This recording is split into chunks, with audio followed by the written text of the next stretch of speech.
एक बार नारद मुनि नारायण नारायण करते हुए भगवान श्री कृष्ण के पास पहुंचे। उन्होंने भगवान को प्रणाम करते हुए बोले, हे प्रभु, मुझे एक चिंता अंदर ही अंदर खाए जा रही है। तब भगवान श्री कृष्ण कहते हैं, हे देवर्षि नारद जी, आपकी वह कौन सी चिंता है, कृपया बखान करिए। तब नारद मुनि बोले, हे जगत के पालनहार, आपको तो सब कुछ पता है। मेरी चिंता का कारण यह है कि स्त्री और पुरुष विशेष इन दो रचनाओं में सबसे ज्यादा सुंदर कौन है, पुरुष या स्त्री। मित्रों, भगवान श्री कृष्ण मुस्कुराते हुए कहते हैं, हे नारद जी, आप निश्चिंत रहिए। आपकी यह समस्या मैं अभी दूर कर देता हूँ, लेकिन उसके लिए आपको एक कथा सुननी होगी। अगर आप इस कथा को पूरा सुन लेते हैं तो आपको आपके प्रश्न का उत्तर मिल जाएगा। तब नारद जी बोले, ठीक है प्रभु, मैं इस कथा को ध्यान से पूरा सुनूंगा। तब श्री कृष्ण बोले, जो इस कथा को पूरा सुनेगा मैं उसके 10 अपराध माफ कर देता हूँ। इतना कहकर भगवान श्री कृष्ण कथा को सुनाने लगते हैं। ये कथा आपके दिल और रूह को छू जाने वाली है। छोटे से गांव में एक उमेश नाम का लड़का रहता था। परमात्मा ने इसे बहुत ही सुंदर रूप से नवाजा था। वह अभी जवान ही था। जवानी की पहली सीढ़ी पर वह कदम रख चुका था। और यह तो आप जानते ही हैं कि यह अवस्था कितनी रौनकता भरी होती है। मन का भंवर सुंदर सुंदर फूलों पर बैठना चाहता है। उमेश को स्त्री ही संसार की सबसे सुंदर वस्तु लगती थी। सुंदर स्त्री को जाती देखकर उसका मन उसके बस में नहीं रहता था और वह अपना आपा खो बैठता था। उसके नजरों में सुंदर स्त्री ही संसार में कोमलता, मिठास और सजावट की प्रतिमूर्ति थी। जुबान पर स्त्रियों का नाम आते ही उसकी आंखें जगमगा उठती थीं, कान खड़े हो जाते थे। मानो ऐसा था जैसे किसी स्वाद लेने वाले रसिक ने कोई सुंदर गाना सुन लिया हो। उसने यहाँ तक एक सुंदर स्त्री की मन में ही कल्पना करके उसकी मूर्ति को अपने मन में बिठा लिया था। मित्रों, हर कुंवारे व्यक्ति का यह सपना रहता है कि उसकी होने वाली धर्म पत्नी बहुत सुंदर हो, उसका ऐसा रंग रूप हो, ऐसा यौवन हो। मित्रों, श्री कृष्ण कहते हैं, हे देवर्षि नारद, सभी अपने अपने कल्पना के अनुसार अपने लिए एक बहुत ही सुंदर स्त्री की तस्वीर अपने हृदय में बसा के रखते हैं, चाहे लड़की हो या लड़का। हर व्यक्ति अपने सपनों में एक सुंदर राजकुमार या राजकुमारी को सोच कर रखते हैं। मित्रों, कृष्ण कहते हैं, है देवर्षि नारद, वैसे कल्पना में तो हर व्यक्ति सुंदर चीज ही सोचता है, चाहे स्वयं कितना ही कुरूप क्यों ना हो। उमेश बाबू भी हर वक्त अपने मन में एक खूबसूरत लड़की की तस्वीर बनाकर रखता था। सोचता था कि मेरी होने वाली धर्मपत्नी बहुत सुंदर होगी। उसका कोमल बदन बिल्कुल फूलों की तरह ही होगा, कोयल जैसी बोली होगी, हिरनी जैसी आंखें होंगी, चांद की तरह उसका सुंदर मुख होगा। उसके पूरे शरीर का ढांचा एकदम मन को मोह कर देने वाला होगा। इस तरह वह अपनी जीवन संगिनी के बारे में कल्पना करते रहता था। मित्रों, धीरे धीरे वह वक्त भी आ गया। स्कूल शिक्षा पूरी हो गई और अब उनके लिए रिश्ते भी आने लगे।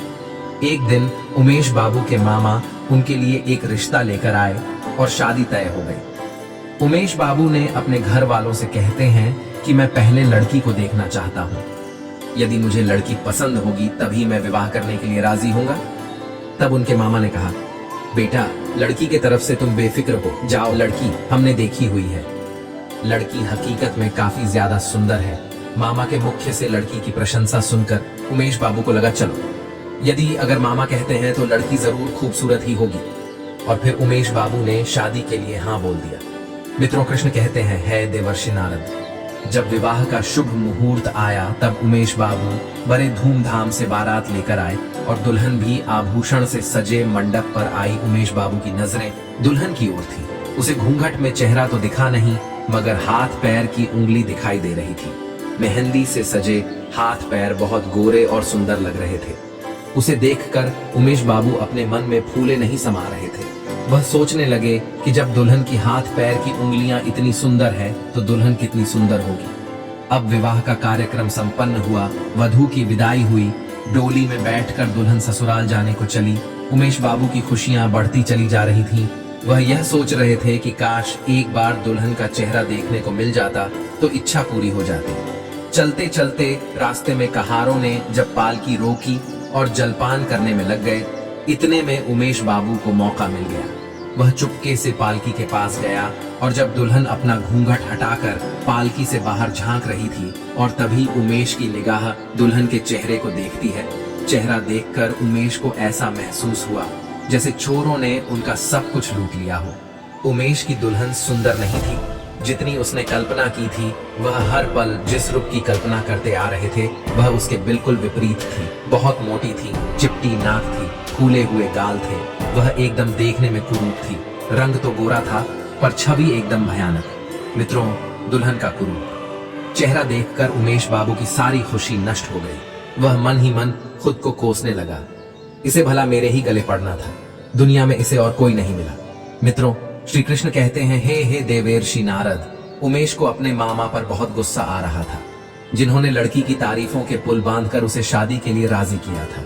सोचने लगा, अगर इस समय मामा यहाँ होता तो मैं उससे लड़ाई कर बैठता। अब तो विवाह हो चुका है, अब क्या हो सकता है। मेरे सारे अरमानों पर पानी फिर गया। इस क्रूप के साथ मैं कैसे रहूंगा, कैसे इसके साथ जीवन काटूंगा।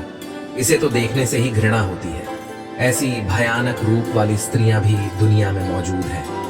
मुझे तो आज पता चला, हे भगवान, क्या तुम्हें मेरे ही ऊपर यह संकट गिराना था।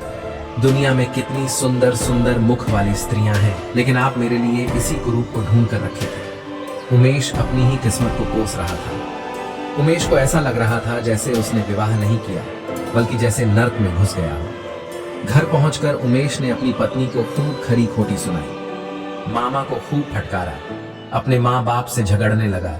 जब इतने पर भी गुस्सा शांत नहीं हुआ तो घर छोड़कर कहीं भागने का विचार बनाने लगा। उसे अपनी पत्नी पर गुस्सा भी आता और दया भी आता। इस बेचारी का क्या दोष है, इसने तो जबरदस्ती मुझसे विवाह नहीं किया, लेकिन यह दया भाव भी उनके मन से घृणा को नहीं हटा सका। वह जैसे ही अपनी पत्नी को देखता था उसका मन घृणा से भर जाता। पत्नी अपने पति को रिझाने के लिए नए नए काम करती थी, अच्छे से अच्छे कपड़े पहनती थी, तरह तरह से बालों को बांधती थी, घंटों शीशे के सामने खड़े होकर अपना श्रृंगार करती थी, लेकिन वह उमेश बाबू के मन में कोई परिवर्तन नहीं ला सकी। वह दिल से चाहती थी कि मैं पति को प्रसन्न करूं, उनकी सेवा करूं, उनके मन की घृणा को खत्म कर दूं। वह अपने पति को प्रसन्न करने के लिए मौका खोजती थी, लेकिन पति को उसके रूप रंग से इतनी नफरत थी कि वह हमेशा अपनी पत्नी के नजरों से बच के घूमते थे।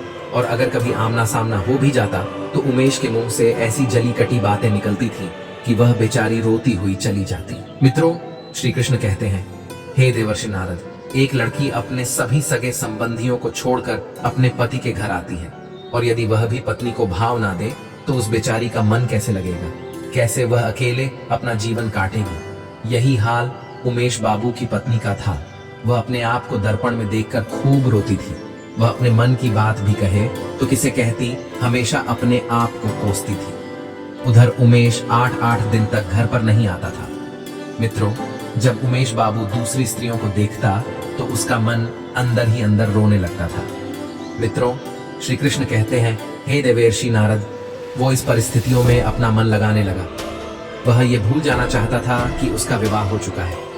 उधर बेचारी उसकी मासूम सी पत्नी घर में बैठी अपने पति के दर्शन के लिए तरसती थी, लेकिन उमेश ने घर पर आना ही छोड़ रखा था। वह पूरे दिन अपने मित्रों के साथ मजे में रहता था। उसकी पत्नी जब कभी घर से बाहर अपने पति को खिड़की से देखती थी तो वह तड़प कर रह जाती। एक दिन उमेश बाबू जब खाना खाने घर पर आए तो उसकी पत्नी ने पूछा, अजी, अब तो आपके दर्शन भी नहीं होते, मेरी वजह से आपने तो घर आना भी छोड़ दिया। उमेश ने मुंह घुमाकर उत्तर दिया, क्या बताऊं, नौकरी की तलाश में इधर उधर भागना पड़ता है, इसलिए घर पर नहीं आ पाता हूं। पत्नी बोली, मैं जानती हूं आप घर पर क्यों नहीं आते हो, आपको मेरा चेहरा बिल्कुल पसंद नहीं है।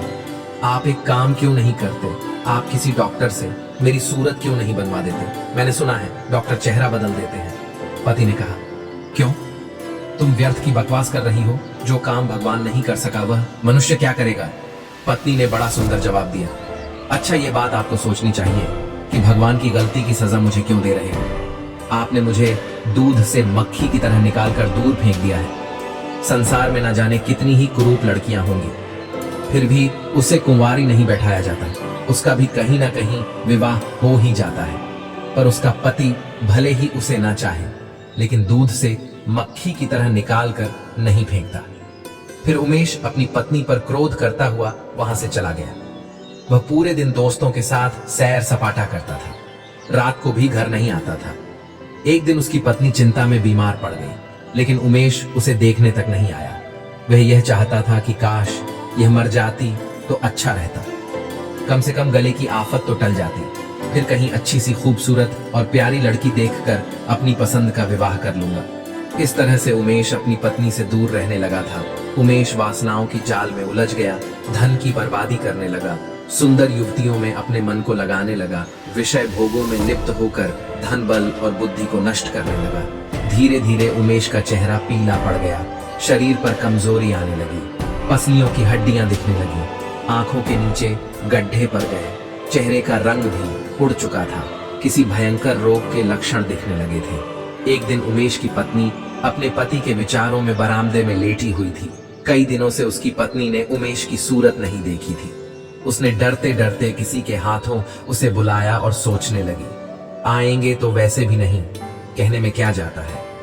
किसी ने जाकर उमेश को बताया कि तुम्हें तुम्हारी पत्नी ने बुलाया है। आज उमेश के मन में कुछ दया का भाव था। वह जाकर पत्नी के सामने खड़ा हो गया। जब उमेश की पत्नी ने उमेश के चेहरे को देखा तो वह चौंक पड़ी। उमेश बहुत कमजोर हो चुका था, चेहरा पहचान में नहीं आ रहा था। उसकी पत्नी पूछने लगे, तुम बीमार क्यों हो गए?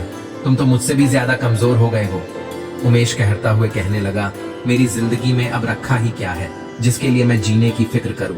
उमेश की पत्नी बोली, चिंता करने से कोई इतना कमजोर नहीं हो जाता, तुम्हें कोई बीमारी है, तुम इसका इलाज क्यों नहीं कराते? इतना कहकर उसने पति का दायां हाथ पकड़कर चारपाई पर बैठा दिया। उमेश ने भी अपना हाथ छुड़ाने का प्रयास नहीं किया। उसका स्वभाव आज नरम लग रहा था। उसकी बातों में क्रोध और अकड़ नहीं थी, उसकी आंखों में आंसू थे। उमेश ने कहा, मेरी दवा, अब मेरी मौत है। मैं अब अधिक दिन तक नहीं जीऊंगा, मुझे किसी भयंकर रोग के लक्षण लग रहा है। डॉक्टर ने भी यही बताया है। मुझे इस बात का बड़ा अफसोस है कि मैंने तुम्हें बहुत दुख दिया, मुझे क्षमा करना मित्रों। श्री कृष्ण कहते हैं, हे देवर्षि नारद। उसका पति आगे कहता है, कभी कभी बैठे बैठे मुझे बेहोशी आ जाती है।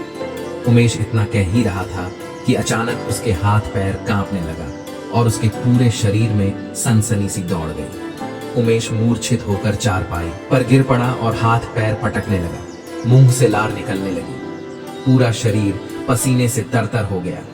पति की बिगड़ते हुए दशा को देखकर पत्नी अपनी बीमारी भूल गई, क्योंकि मित्रों श्री कृष्ण कहते हैं, हे देवर्षि नारद, काफी दिनों से वह भी बीमार थी। वह एकदम फुर्ती से उठी और उसके मुंह पर पानी के छींटे लगाने लगी, फिर पंखा लगाई, परंतु उमेश ने आंखें नहीं खोला। शाम होते होते उमेश का मुंह टेढ़ा हो गया, बायां अंग शून्य पड़ गया, उसके मुंह से आवाज भी नहीं निकल रही थी। दोस्तों, वह मूर्छित नहीं हुआ था, उसे लकवा मार गया। लकवा के भयंकर रोग से रोगी की सेवा करना आसान काम नहीं है, लेकिन उसकी पत्नी पूरे तन मन से पति की सेवा में लग गई। वह खुद की बीमारी को भुलाकर अपने पति की सेवा करने में व्यस्त थी। दिन दिन उमेश की हालत बहुत ही गंभीर होती जा रही थी। उसकी पत्नी पूरे दिन रात पति को थामे बैठी रहती थी, उसके लिए आहार बनाकर देती, गोद में लिटाकर दवा पिलाती थी, उसके इशारों को ध्यान से समझती थी। मित्रों, उसकी पत्नी को स्वयं बुखार था, दर्द से सर फटा रहता, फिर भी वह अपने कष्ट को भूलकर पूरी जिम्मेदारी के साथ अपने पति की देखरेख करती थी। मित्रों, श्री कृष्ण कहते हैं, हे देवर्षि नारद, समय बीतता गया, लेकिन उसकी हालत में कोई सुधार नहीं आया। उसका दाहिना पैर तो कुछ भी काम न करने को रह गया था। वह जब बोलता था तो मुंह से टोले जैसा आवाज निकलती थी। मित्रों, श्री कृष्ण कहते हैं, हे देवर्षि नारद, सबसे बुरी दशा तो उसके सुंदर चेहरे की हो गई। वह इतना टेढ़ा हो गया था जैसे मानो कोई रबर को घुमाकर टेढ़ा कर दिया हो। उसमें चलने फिरने की भी ताकत नहीं थी। एक दिन उसने शीशे में अपना टेढ़ा मुख देखा, मानो जैसे ऐसा क्रूप आदमी उसने जीवन में कभी नहीं देखा हो। उसे लगने लगा था कि ईश्वर ने उसे उसके कर्मों की सजा दी है। वह अपनी पत्नी से धीरे धीरे बोला, मुझे ईश्वर ने मेरी गुरूर की सजा दे दी है। वास्तव में यह मेरी बुराई के बदले है जो मैंने तुम्हारे साथ किया। अब तुम भी मेरे चेहरे को देखकर घृणा से मुंह फेर कर मुझसे उस दुर्व्यवहार का बदला ले सकती हो जो मैंने तुम्हारे साथ किया था। फिर पत्नी ने पति से प्यार से कहा, सुनिए, मैं तो आपको अभी भी उसी निगाह से देखती हूँ, मुझे आप में कोई फर्क नहीं दिखाई देता। उमेश बोला, वाह रे वाह, मेरा मुंह बदसूरत की तरह है और तुम्हें कोई फर्क नहीं पड़ता। इस चेहरे को लेकर तो मैं घर से बाहर भी नहीं जा पाऊंगा। ईश्वर ने सचमुच मुझे बहुत कठोर सजा दी है। मित्रों, उसने बहुत प्रयास किया, कई डॉक्टरों को दिखाया, पर उमेश का चेहरा ठीक नहीं हुआ। उसका चेहरा बड़ा भयानक लगता था। हर कोई उसे देख करके डर जाते थे। फिर कुछ समय बाद वह दवाइयां और डॉक्टर की मदद से तो चलने फिरने लगा, पर चेहरा ठीक नहीं हुआ।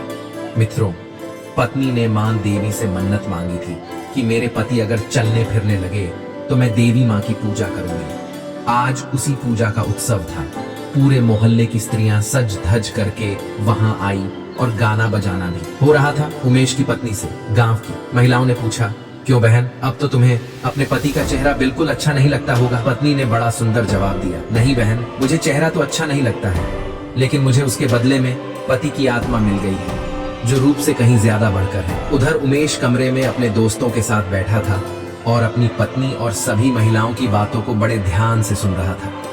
तभी उमेश के दोस्तों ने कहा, उमेश, आज तो तुम्हारे घर पर पूरे गांव की सुंदर सुंदर स्त्रियां आई हैं, इनमें तुम्हें सबसे ज्यादा सुंदर कौन सी लग रही है?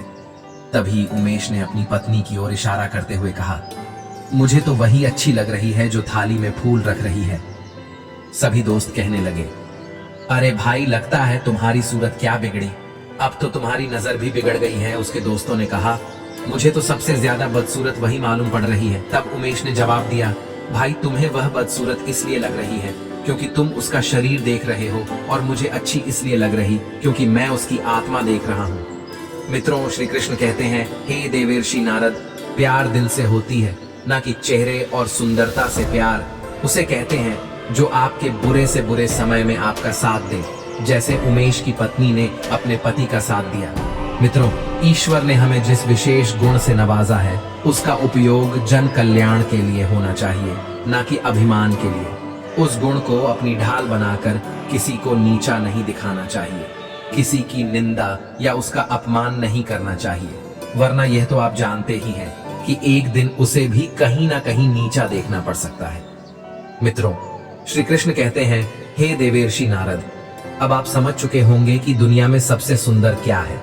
तब देवर्षि नारद बोले, ही प्रभु, आपकी आश्रम अनुकंपा से मैं समझ गया हूँ कि प्रेम के अलावा दुनिया में सबसे सुंदर और कोई चीज नहीं है। दोस्तों, मैं उम्मीद करता हूँ यह कथा आपको जरूर पसंद आई होगी। मित्रों, यदि आपको यह वीडियो पसंद आई हो तो प्लीज आप इस चैनल को सब्सक्राइब अवश्य करें, वीडियो को लाइक करें और दोस्तों, सच्ची श्रद्धा से कमेंट में जरूर लिखें, जय श्री राम, जय हनुमान। साथ ही देवों के देव हर हर महादेव सदैव आप पर अपनी कृपा बनाए रखे। प्रिय मित्रों, वीडियो को अंत तक देखने के लिए धन्यवाद। जय श्री कृष्ण।